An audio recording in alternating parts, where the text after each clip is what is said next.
teacher. You become like a parent, and they become your family.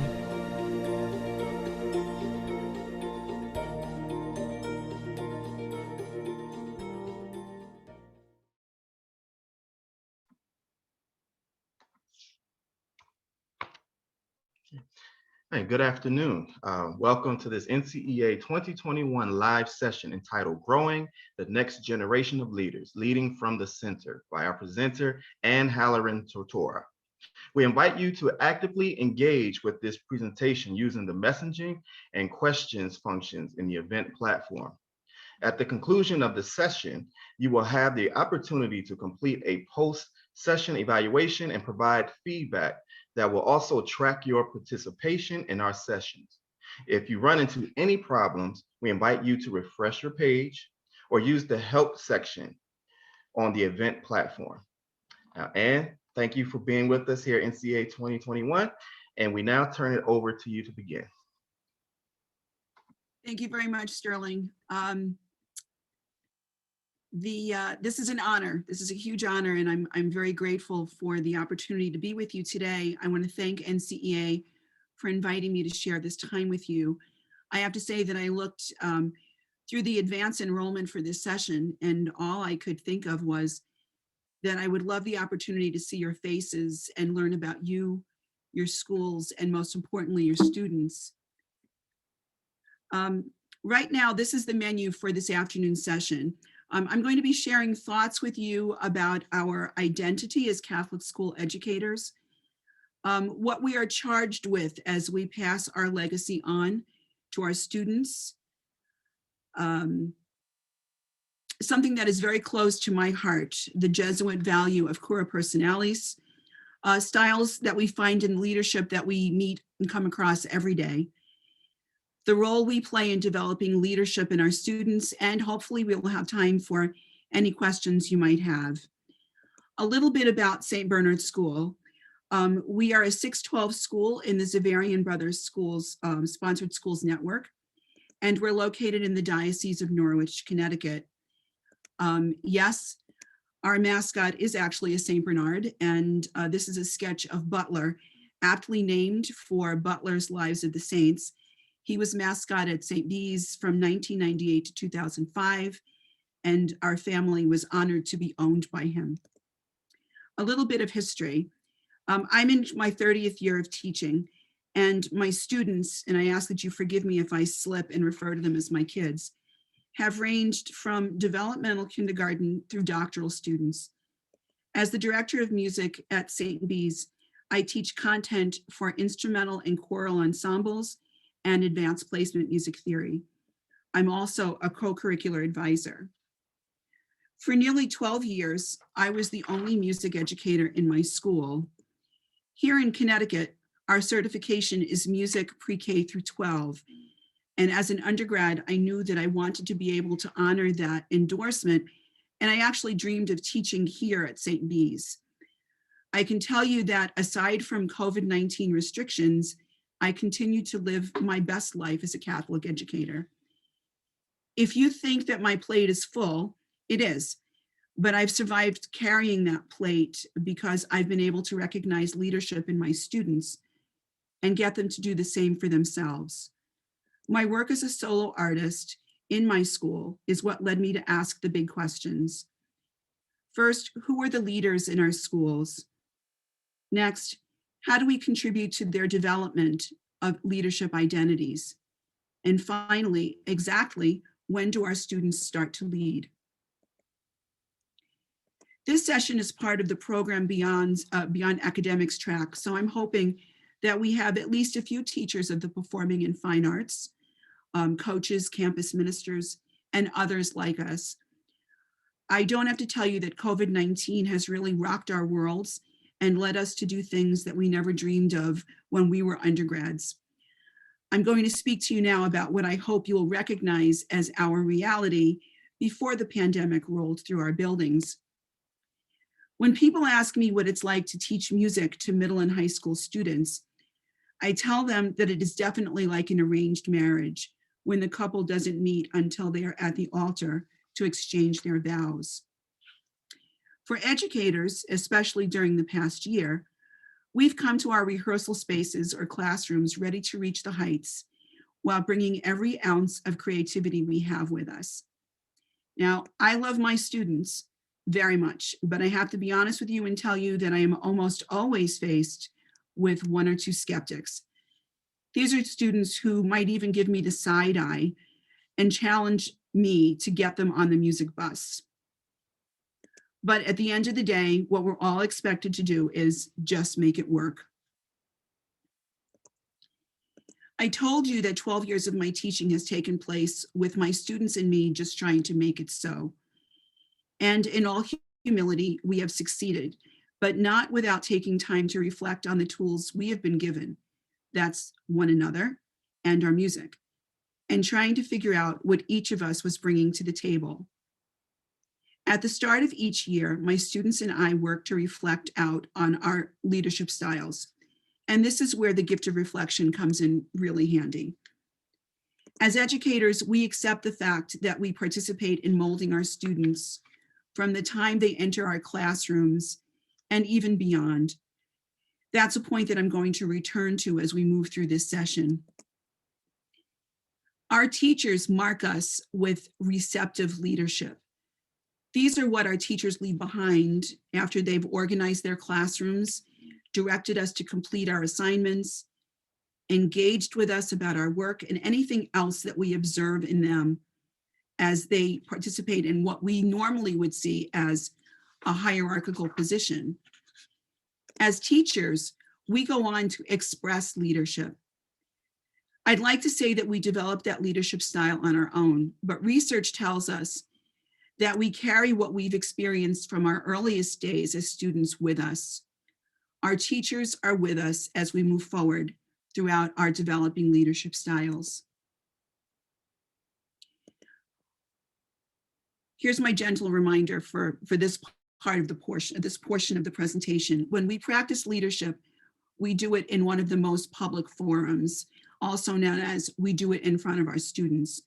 That's a very weighty responsibility, I'm sure I don't have to tell you, especially when we consider the fact that there is no guarantee that our teachers' leadership styles will suit us. So I ask you to think of it as trying to fit into someone else's skin and still be fully functional. My students will tell you that I am an honest to goodness Potterhead. And when I think about the faculty at Hogwarts, I remind myself that each of them comes with their own individual leadership styles and teaching gifts, and their legacy goes after them. The typical school includes individuals that we could say are easily recognizable as leaders. We find them in our honor societies and in our ensembles. They compete on our teams, and they even work in the side office, as I used to call the principal's office. You might be able to name more of them from within your own school community. In case you're not sure what TRIM is the National Music Honor Society that is open to either high school students or middle school students, depending on their grade level. I'd like to say a special thank you to Indeed for this great graphic. I found it to be nearly complete, and it is very neutral in tone. When you reflect back on that list of leaders, are you able to recognize them as embodying any of these leadership styles?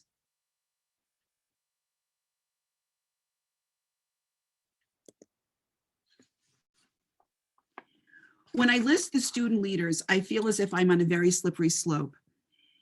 I'm always proud of my kids when they achieve something that needs to be recognized. I do my best to congratulate them when I see them. But I also know that there will always be students who will never reach any of those achievements. They'll never reach any of those heights. And with that said, I've also come to know that those students who will never earn their Eagle Scout badge, never compete on a varsity team, and won't even come close to being an all-state level musician, come to me, they present themselves to me with their own unique set of gifts, and those gifts deserve to be recognized. These are the students who need to be reminded that they have a voice in our community, which will be honored. These are the students who are the future of our leadership. Cura personalis is one of the Jesuit values that serves as the foundation for the way I teach leadership to my students. Cura personalis, or care for the individual person, is another way of saying that we fully care about a person, their body, their mind, and their spirit. It is what reminds me that a student's value as a person must be based on more than the fact that he might be a first chair all-state oboist. Or maybe she can tap dance her way all the way into a full ride at a conservatory. Or maybe he's a 6'4" center on a championship team.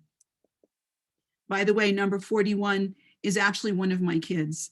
Nate sang bass in our concert choir and our a cappella group, the Tone Commandments, and successfully led our boys varsity team to 2 straight conference titles. I'm a very proud teacher. I told you that the leadership graphic was nearly complete. The one style that was missing is followership. The term follower doesn't have the coolest context. In fact, it is commonly referred to in negative terms. And to be honest with you, I didn't realize there was an actual name for the leadership style that I was teaching my students until I got to Creighton University and began to learn about this unknown to me. Here are the qualities that you'll find in someone who practices followership. First of all, they have a great work ethic. They're totally into collaborating with others towards a common goal. They have a skill set that either matches that work ethic and the intensity of that work ethic, or they're going to demonstrate a willingness to improve upon the skills that they already have. They demonstrate good judgment. They know the difference between following an honorable directive that they don't necessarily agree with and refusing to follow through on something that is just wrong. They can tell the difference. They are loyal to their organization, yet these are not going to be yes people. If a project is flawed, these are the members who will give the individual leading the effort their honest assessment. They'll do it in a respectful and appropriate manner. And they'll have the courage to express concerns they might have with a proposal or a decision-making process. These are the qualities of being a follower, practicing followership. This is what we call leading from the center. So if your interest is piqued and you're asking how you might be able to include this way of teaching leadership to your students, here are the ingredients that I say you need. First of all, you're going to develop the most comprehensive relationship you can with your students. You're going to make sure that your students have the skill sets that are necessary to get the job done. Now, this job can range from designing social media to serving as a grade level representative for your ensemble or team. Maybe it engages with other organizations in your school in an intramural manner, and it includes everything in between. These are usually the easier jobs to fill and perhaps the most visible. And to be honest with you, I say at this point that you're just limited by, we are just limited by our level of creativity, our level of wanting to take a risk and willing to take a risk. The next piece of the puzzle is setting expectations that best suit our groups. Here are my examples. This year, I challenged myself to engage my students more fully and used 2 processes to do this. The first, we drafted a mission statement for each of our high school ensembles. And secondly, we worked together to choose repertoire that would be appropriate for our groups. No, I am not delusional. I would never give students that choice, those choices, unless they've been equipped with the skill sets that they need to get the jobs done well. So the mission statement design was relatively easy. I provided my students with the guidelines for formulating a mission statement and showed them examples from other ensembles around the country.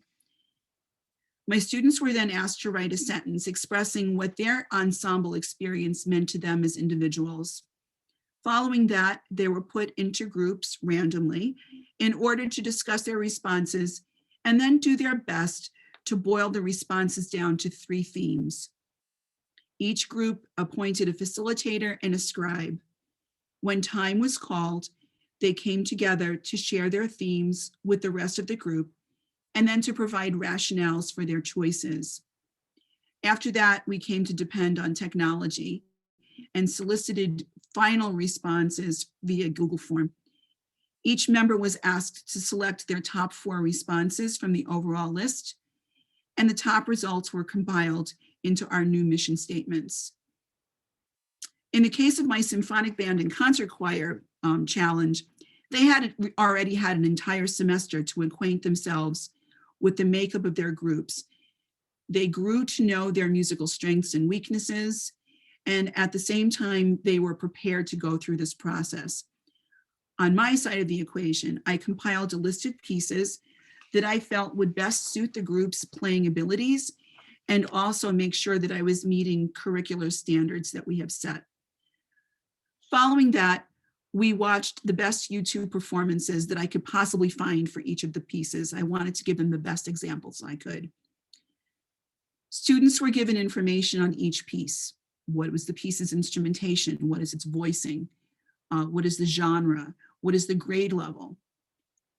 And we opened the floor for discussion, respectful discussion. The word hate was never permitted into the discussion. That's a big challenge. Once again, we went with a Google form to get the top 4 choices from each member.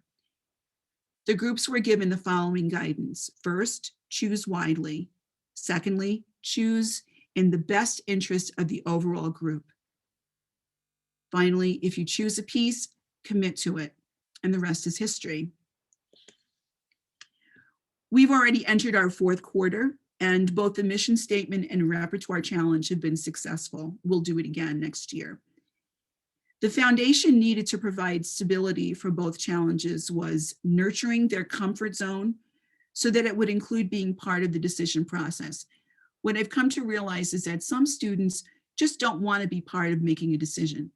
They want us to tell them what to do. They're more passively participating in the process. Encouraging them to respond to a question, like an open-ended question, is often a challenge. I think that for some of them, they're just not used to doing it first. And secondly, there's a little bit of concern that what they're going to say is not going to be received well, and that's unfortunate. Also, we're providing students with the skill sets that they need to complete these challenges.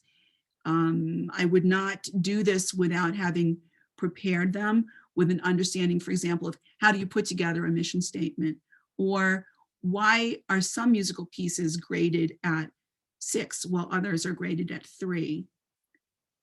And finally, I want to make sure that I'm assuring them that their voices will be heard.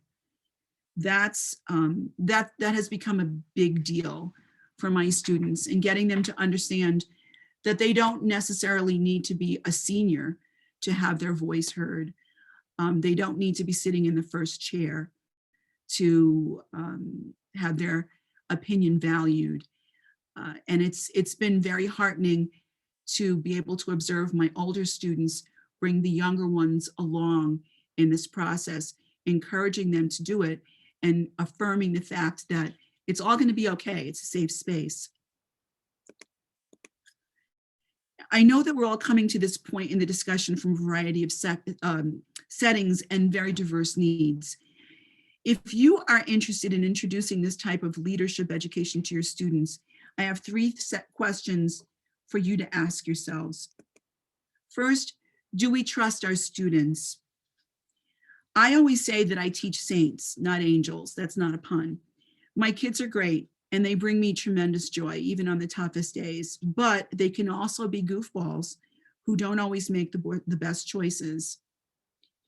Each time I call on them to participate in this style of leadership, I really need to place my trust in them. I need to ask, do they know how to lead from the heart? Are they going to be able to lead from the heart? Will they get the fact that leading is not necessarily the same as having a title, or a designation? Will they be able to follow from the heart and not let the inevitable teenage angst get in the way of making good decisions? Another challenge. Together, we'll be able to recognize when our group actually embodies the balance they need to engage in this process. Are they all going to be ready? Do they need additional encouragement from their peers? Do they need it from me? Trust takes time. The next question, are we going to be able to share control with them? This reminds me of the old marriage encounter question formats. How do I feel about sharing control with my students? Have we taken the time to get to know their bodily, mental, and spiritual strengths and needs enough to share control with them?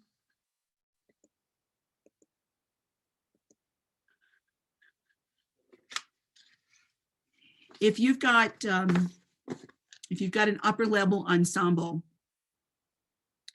it's not always the easiest thing to hand over control, because there's always going to be that little bit of a voice that's sounding off in the back of our minds, asking if this is going to take away from our level of achievement. That is a challenge for us, and I believe that we can meet it. And the final question, are our students ready to be trusted for the handoff? If they're used to being in a hierarchical organizational structure, are they prepared to experience something so new that it might make them feel uncomfortable? As a music educator, I can tell you that it wasn't always easy, as I said, to cede control over to my students. In fact, it pretty much went counter to what I was trained to do. Don't forget that I'm part of a profession that is one of the most stereotypically hierarchical that you can possibly find. This has been a journey for me, as well as my students, and the placement of trust and sharing of control is a process that calls for my patient preparation, but it is so worth the effort. So I'm guessing that the parts to this strategy that I'm going to give you will be familiar to most, if not all of you. The first thing is, consider using backward design.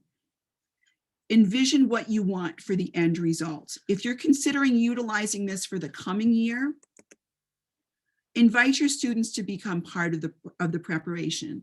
Encourage your rising students to learn about it the way you are learning about it. Let them ask questions, ask them to join you on this journey. And don't hesitate, if you can do it, to find examples from other schools or organizations that provide good role models in this type of leadership education. Secondly, no one knows our groups, how they're made up, what they need from us to be their best, as well as we do. We know our kids the best. Give yourself the opportunity to think large. What do you think would be the best organizational structure to suit your group's needs? If you could put together a dream structure, what would it look like? And finally, teach your students how to design a mission statement. In addition to increasing their level of ownership, it provides us all with a North Star and brings us to an original goal. If you're like me and you've ever served on a reaccreditation team, I can tell you that I clearly remember hearing the announcement of who was on the mission statement committee. And we would almost always hear this sigh, this empathetic sigh, like, you poor people, because we know that it's not easy to say, this is our mission. If it's difficult for us, it's going to be a challenge for our students. We learn how to do it. So I'm saying that I believe we can teach our students how to do it. Again, give them the skill sets and they'll take it and run with it. Finally, if you're interested in having your groups learn how to lead from the center, take time to bring your students through the processes that we just discussed. I've come to think about having the gift of time for reflection as irreplaceable. And I know that my saints feel the same way, especially when the pressure is on them to get assignments done for other classes or college applications, or I need to get my National Honor Society app done. I don't know many teachers who profess to having enough time in their days. And this might sound like a fantasy, but I don't know anybody who says that they actually have free time.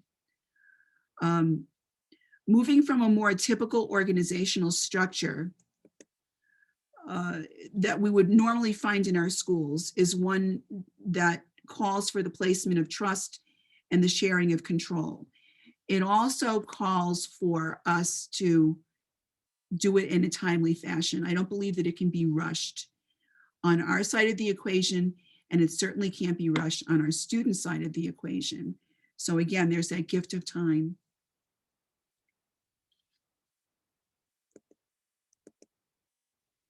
So let's go back to those three big questions that I gave you towards the beginning of the session. Who are the leaders in our schools? My philosophy is that potentially all of our students are leaders. That's not the same thing as saying everybody gets a trophy. What it does say is that everybody has their own giftedness, and it's our responsibility as educators to tap into the giftedness so that they can bring it to fruition. How do we contribute to their identity? Every time we step in front of them, every time we open our mouths, every time we send them an email or pass them in the hallway, we're giving them an example that they'll carry with them. It will mark them, and hopefully it will do it in a positive way. And when they start to lead is really when we finally give them the opportunity to do it. When we've made sure that they've got the skill sets that are unique to their setting, when we trust that they're prepared to do it, and we're comfortable in ourselves with giving control over to our students. Now, my favorite part of the day is closure. If you were in my classes, you'd hear me say, so tell me 3 things that you learned today that are either new or you're thinking about differently. Because I can't hear your voices, I'm going to have to depend on mine to do it. So leadership. We need time to develop it, and we need the patience to develop it. It's dependent upon also placing our trust and ceding control to whatever degree is appropriate to our groups. That's called followership. And this is covering my screen. Here it is. It's our responsibility to identify the talent that our students are bringing to us. It's there. Some of it is more overt. Some of it is very subtle, but it's there. By identifying the talent that our students are bringing to us, we can inspire them to contribute more in a more engaged manner toward the common goal. And the last is, and again, this is a strong bias on my part, the underpinning of cura personalis in everything that we do, remembering that we're called, especially as Catholic educators, to meet our students and discover them body, mind, and spirit. So that's what I have for you. And I look forward to any questions you might have.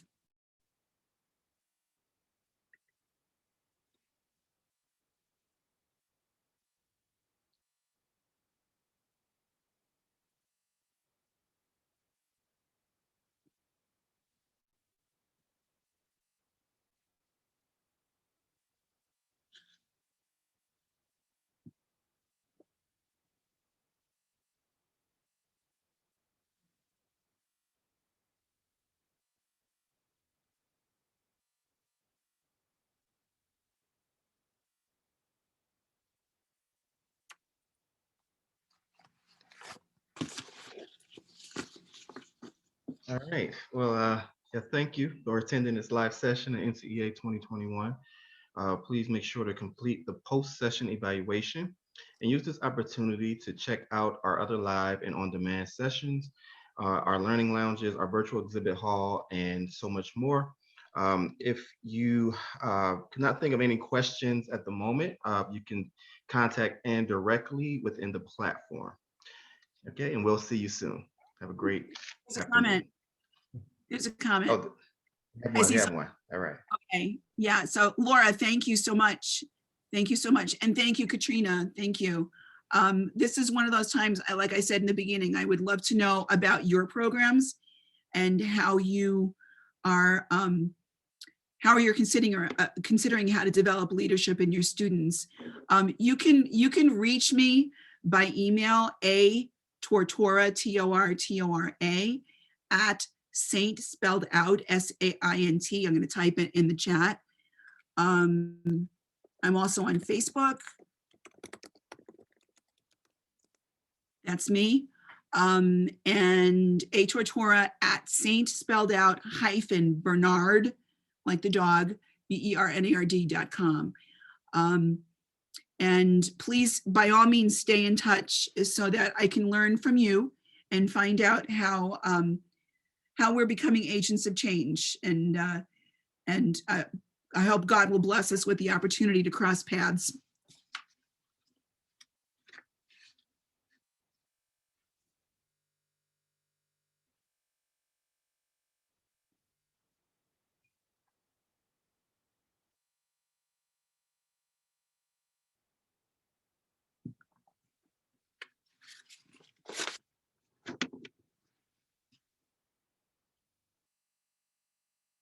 All right. I went ahead and stop the stream. I think that might All right. be it. Yeah, Thank you. Thank you. no problem. Whew. Oh, it's really, really great stuff. Really great stuff to hear about leadership. And I love hearing from people like you. It's very refreshing. Thank you. Thank you. This is actually my dissertation topic. Oh, nice. Yeah. So Oh, nice. please God, I'll be defending within the next 2 weeks. Let it go. Yeah. But it's been a great ride. I absolutely love my topic still. And I honestly, not because it's not an issue of this, but when I get to see my kids grow in it, it's amazing. And I never, I mean, the word followership just was not in my vocabulary until I took the course at Creighton. It was one of my electives and I was like, oh my God, it was like somebody just turned a light on. Like, this is legit. I thought I was making it up by myself. That's so crazy. But it was good stuff. Good stuff. Thank you, gentlemen. Thank you so much. Yeah, no problem. I'm actually gonna thank you. my email real quick because when you finish your dissertation, I would love to read it. Yeah, absolutely. And trust me, once you're done, you're gonna be so happy. I defended mine in dissertation in October. Oh my gosh. So the ink is still wet on it. Yeah, and so, but what was crazy is, my son was born October 5th, and I defended October 10th. October 10th. Whoa, whoa. So I've got I have two good committee persons. My chair, I'll throw this by you. He says, well, 80% of your literature review, your references need to be no older than 5 years. Oh my gosh, yeah. I'm like, dude, I'm writing about conductors. Do you realize how old our salient literature? I felt like somebody had just knocked me over. So Wow. we need to go back and filter. And I talked before I logged on. I talked to a few of my classmates because we're all, you tend to clump together, and I told them and they're like, that sounds like a random number.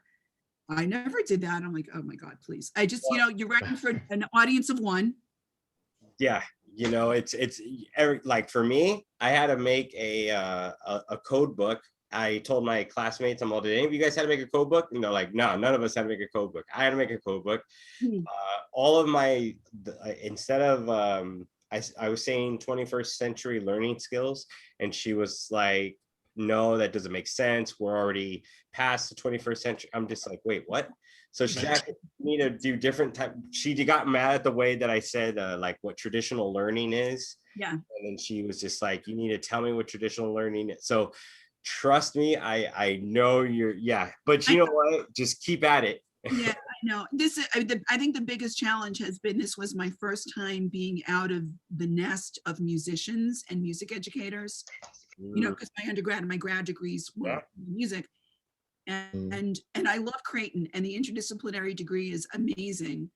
But they didn't speak music teacher. They just didn't. So, I think that they're going to learn some stuff from it too. So, but I'll definitely be. Great. That's Yeah, yeah, definitely keep in touch. Good luck with everything. And stay safe. we will take Yes. care. Safe. Bye. Bye-bye. Bye. All right. Well, That's pretty good. that ended early, so that's cool. I'm gonna remove those questions. Yeah. Yeah, I didn't see any questions come in. I guess it was, I don't know. It was more like it wasn't really, it was like a lecture, on to be a leader, or like a presentation leader. Really good stuff, as far as kind of like that, oh, this is why I got into education, like a refreshing tune, Yeah. Yeah. Cool. So our Awesome, next man. presentation, so we just got one more and that's it, right? That's it for the day. No, this is it. This is it. Okay. Yeah, for the day. Yeah. Are you going to be at I guess we have like a debrief for the day. Are you going to be at that one? Yeah, I'll probably be there just to check in. I bet you're probably going to talk about like what are things you noticed, or what is something to be aware of. That's the only thing I imagine them talking about, but that's about it. Yeah. Cool. Yeah, for sure. All right, man. Well, Yeah. great working with you again, and I'll see you when I see you. But other than that, take care, Sterling. All right, man. Take it easy. Bye.